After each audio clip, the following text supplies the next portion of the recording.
Assalamualaikum warahmatullahi wabarakatuh. Alhamdulillahi rabbil alamin, wal aqibatu lil muttaqin, wa bihi nasta'in ala umuri dunya waddin. Ashhadu an la ilaha illallah wahdahu la syarikalah, wa ashhadu anna Muhammadan abduhu wa rasuluhu la nabiyya wa rasula ba'dah. Mari kita bersyukur kehadirat Allah Subhanahu wa taala atas segala limpahan rahmat dan karunia yang telah diberikan kepada kita semua, termasuk kepada anak-anakku siswa kelas 5 min 1 Kota Dumai. Kemudian bersalawat kepada Nabi kita yang mulia, junjungan kita, junjungan alam semesta, yakni Nabi besar Muhammad sallallahu alaihi wasallam. Apa kabar anak-anakku semua kelas 5 min 1 Kota Dumai? Apakah kalian baik-baik saja? Sehat walafiat? Ustadz mendoakan agar anak-anakku semua siswa kelas 5 min 1 Kota Dumai menjadi anak-anak yang sehat walafiat, menjadi anak-anak yang kuat, menjadi generasi yang soleh, menjadi generasi yang Qur'ani. Amin ya rabbal alamin.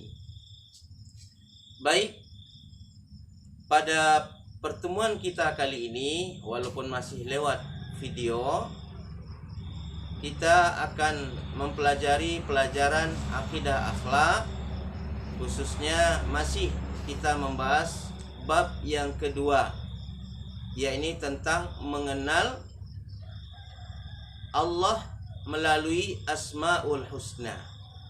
Di mana bab yang kedua ini kita mempelajari dua sifat Allah.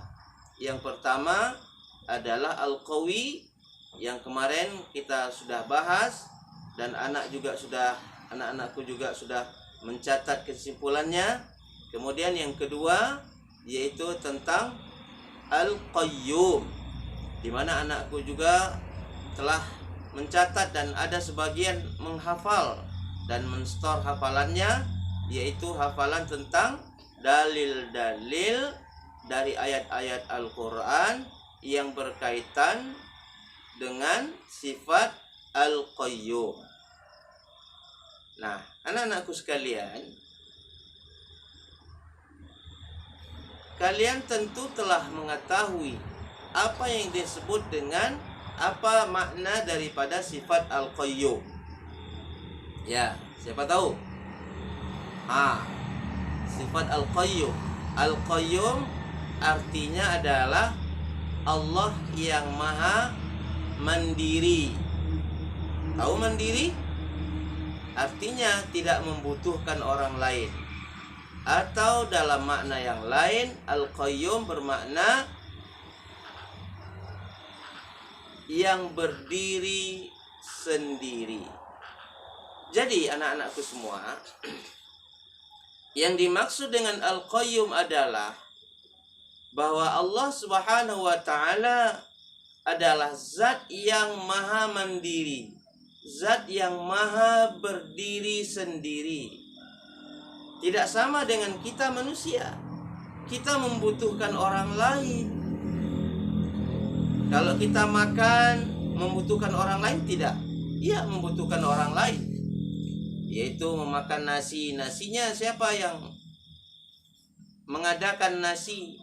Nasinya dari padi. Padinya siapa yang menanam? Petani. Berarti kita membutuhkan orang lain. Kita berpakaian seperti ini, kita juga membutuhkan orang lain. Dan kainnya dari kapas.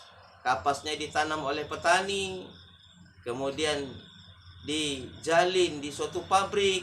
Pabriknya juga ada karyawannya. Kita tidak terlepas daripada orang lain. Bahwa kita membangun rumah juga membutuhkan orang lain. Jadi tidak sama dengan kita. Allah Subhanahu wa ta'ala zat yang maha berdiri sendiri, zat yang maha mandiri.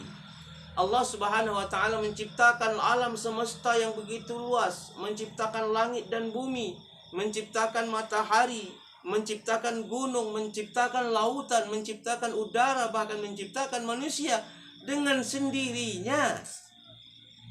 Jadi ini yang harus dicamkan oleh anak-anak kita, oleh anak-anakku semuanya.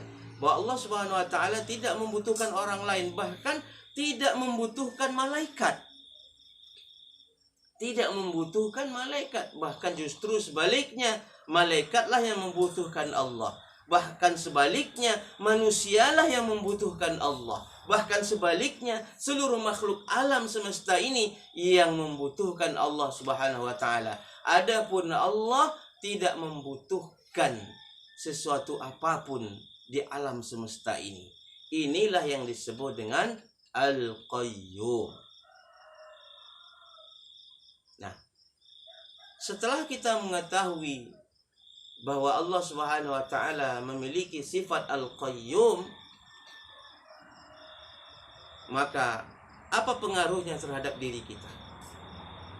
Pengaruhnya terhadap diri kita adalah bahwa kita akan menjadi anak-anak, kita akan menjadi generasi yang senantiasa hatinya tergantung kepada Allah Subhanahu wa taala.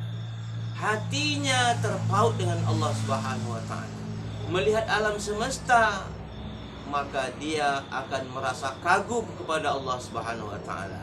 Melihat gunung, maka muncullah pemikirannya, Masya Allah, gunung itu yang menciptakan adalah Allah. Lautan itu yang menciptakan adalah Allah. Alam semesta ini yang menciptakan adalah Allah. Langit dan bumi yang menciptakan adalah Allah. Udara yang menciptakan adalah Allah.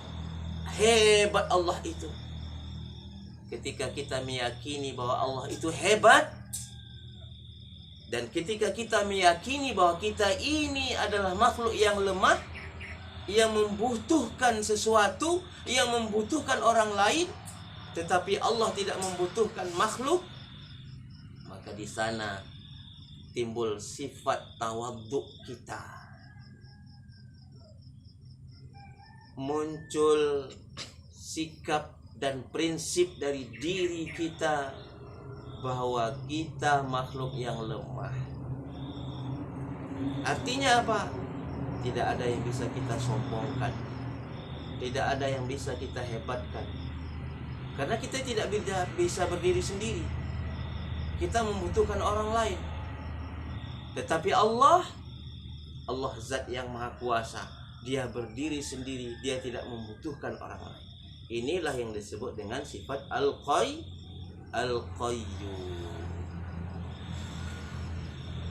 Oke? Paham? Ya, kita cukupkan pertemuan kita sampai di sini. Mari anak-anak kita baca doa penutup majlis. Subhanakallahumma wa bihamdika asyhadu an la ilaha illa anta astaghfiruka wa atubu ilaik. Ustadz berkirim salam kepada orang tuanya, kepada ayah bundanya. Sampaikan salam Ustadz kepada ayah bundanya. Assalamualaikum warahmatullahi wabarakatuh.